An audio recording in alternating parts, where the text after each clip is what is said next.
দিনটা ছিল মঙ্গলবার সকাল। প্রত্যেক মঙ্গলবার আর বৃহস্পতিবার দিনটা ঠিক আমার এইভাবেই যায়, কারণ এই দুটো দিন সিদ্ধার্থ বাড়িতে থাকে না, অফিস চলে যায়। তো পুরো দিনটা পুরোই আমার একান্তভাবে নিজের মতন করে আমি কাটাই। সকালবেলা ঘুম থেকে, সকালবেলা চলে না, প্রায় 11:30 বেজে গেছিলো আমার ঘুম থেকে উঠেই নিজের মতন নিজে ম্যাগি বানিয়ে খেয়ে নিয়েছি। আর এই দুটো দিন যতটা চেষ্টা করি কম কাজ করার, একা থাকি, পুরোটাই নিজের মতন করে কাটাই, একা নিজের সঙ্গে সময় কাটাই।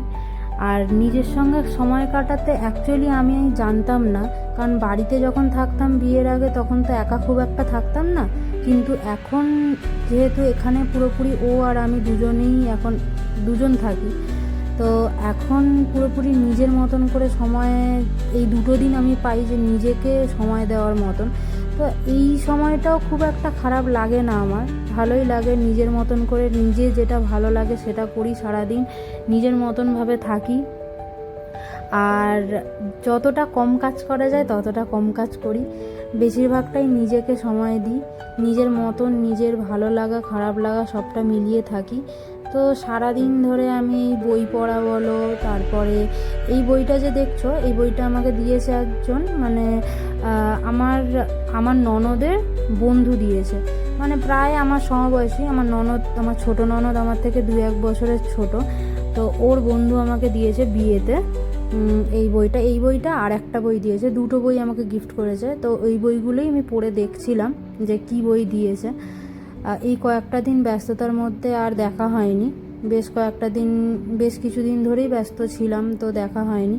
তো এখন ধীরে ধীরে এই নিজের সঙ্গে সময় কাটাতে কাটাতে এইসব এবারে টুকিটাকি জিনিসপত্র বার করে করে দেখছি। আর আমার এখন খুব ইচ্ছা হচ্ছে বাড়িটাকে সুন্দর করে, আমাদের যে ফ্ল্যাটটা রয়েছে ওটা সুন্দর করে সাজানোর।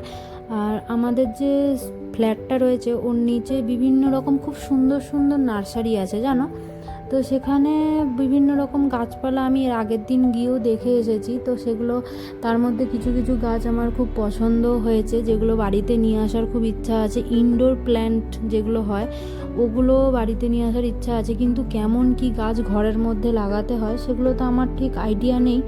তোমরা যদি কেউ জেনে থাকো যে কেমন বাড়িতে, বাড়ির ভিতরে কেমন গাছ লাগাতে হয় বা লাগানো ভালো, তো অবশ্যই আমাকে জানিও যে কেমন কি গাছ লাগালে ভালো লাগে বাড়ির ভিতরে। বা ব্যালকানিও রয়েছে, ব্যালকানিতেও লাগাতে পারি, তো ওরকম যদি কারোর জানা থাকে অবশ্যই আমাকে জানিও। এখানকার ওয়েদারটা না বেশ ভালো, কলকাতার মতো অতটা গরম লাগে না এখানে, খুব একটা গরম লাগে না এখানে। আর কিন্তু গত 3-4 দিন ধরে বেশ ভালোই বৃষ্টি হচ্ছে এখানে।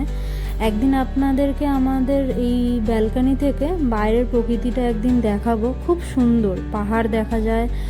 আর যখন সন্ধে হয়ে আসে, সন্ধেটা হয় এখানে আমাদের প্রায় 7:30 বেজে যায়, আর সন্ধেটা যখন হয়ে আসে তারপর চারিদিকে বড় বড় বিল্ডিংয়ের কি সুন্দর লাইট জ্বলে, এত ভালো লাগে। একদিন আপনাদেরকেও দেখাবো আমাদের এই ব্যালকানি থেকে, আমাদের এই যে প্রকৃতিটা দেখা যায়, খুব ভালো লাগে আমার। এখন বাজে প্রায় 1:30 থেকে 2টো। তো এখন চলে এলাম নিজের জন্য কিছু শর্টকাট রান্না করতে। সেদিন আপনাদেরকে দেখিয়েছিলাম সিদ্ধার্থ অনেক মাছ মাংস কিনে এনেছিল, তো সেগুলোর মধ্যে কিছু তো ফ্রিজে রেখে দিয়েছিলাম, সেখান থেকেই 2 পিস বার করে মাছ ভেজে নিয়েছি নিজের জন্য, আলু সিদ্ধ আর ভাত খেয়ে দিয়ে রেস্ট নিয়েছিলাম। তারপর কিছুক্ষণ পর তো চলে এলো আমাদের সিদ্ধার্থ বাবু। তো ও নিয়ে এসেছিলো আমার জন্য হাতে করে। আমি যেহেতু একা একা সারা দিন ছিলাম, তো ও জানে ভালো মতন আমার একা একা থাকতে একদমই ভালো লাগে না, তো আমার মন খুশি করার জন্য আমার জন্য নিয়ে চলে এসেছিলো আইসক্রিম। আজকের জন্য বাই।